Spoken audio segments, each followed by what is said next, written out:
श्रीमद् भागवत की ये दिव्य कथा नारद ने सनत कुमार से सुनी। उसी अमर श्री कृष्ण कथा को आगे चलकर संसार के कल्याण के लिए सुत जी ने फिर सौनक आदि ऋषियों को भी सुनाया। श्रीमद् भागवत की यह कथा कलयुग के आरंभ में महामुनि शुभ ने राजा परीक्षित को केवल एक सप्ताह में उसी समय सुनाई थी जब एक ऋषि कुमार के श्राप के कारण राजा परीक्षित के मृत्यु में केवल 7 दिन रह गया था।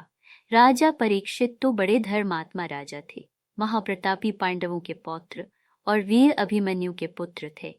फाये ऐसे पुण्य आत्मा राजा को ऋषि कुमार ने श्राप क्यों दिया? इसका उत्तर है, सोनत जी ने कहा कि ये भी काल का ही विधान है। महाराजा परीक्षित जो धर्म रक्षक थे, भला उन्हें एक वौवत के श्राप का दंड भुगतान पड़ा, परंतु जब परीक्षित को श्राप मिला तब धरती पर कलयुग का प्रारंभ हो चुका था। भगवान श्री कृष्ण मृत्यु लोक पर अपनी लीला समाप्त कर चुके थे।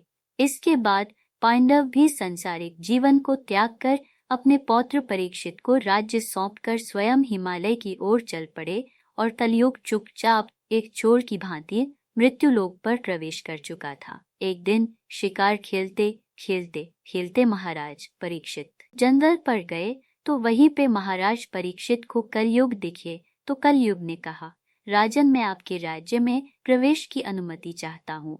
राजा परीक्षित बोलते हैं, यदि कलयुग के आने का समय निश्चित हो गया है तो मेरे रहते कलयुग का आगमन नहीं हो सकता। हमारा ब्रह्मावर्त धर्म और सत्य का निवास स्थान है, तुम यहाँ प्रवेश नहीं कर सकते।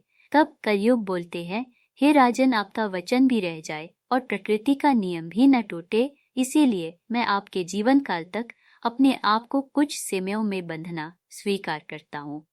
कलयुग कहता है, हे राजन मैं आपकी शरण में आया हूँ और शरण में आए हुए को स्थान देना आपका धर्म है, इसीलिए मुझे वह स्थान बताइए जहाँ मैं रह सकता हूँ। राजा परीक्षित बोलते हैं, हे कलयुग तुम अधर्म के सहायक हो तो मैं तुम्हें केवल 4 स्थानों पर रहने की अनुमति देता हूँ। पहला, जहाँ जुए खेले जाते हो। दूसरा, जहाँ शराब पिया जाता हो। तीसरा, जहाँ पर स्त्री संग हो।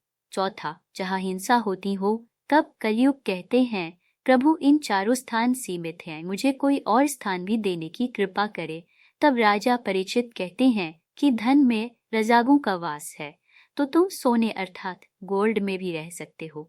जो आज्ञा प्रभु। महाराज के सिर पर सोने का मुकुट था तो सर्वप्रथम कलयुग उसी में बैठकर मुस्कुराने लगा। इसीलिए तो भगवान कहते हैं, वचन देने से पूर्व भी सोचना चाहिए, क्या पता वही वचन आपके विनाश का कारण बने। आशा है आपको यह जानकारी अच्छी लगी होगी। ऐसे ही इंटरेस्टिंग वीडियोस के लिए हमारे चैनल को सब्सक्राइब करें।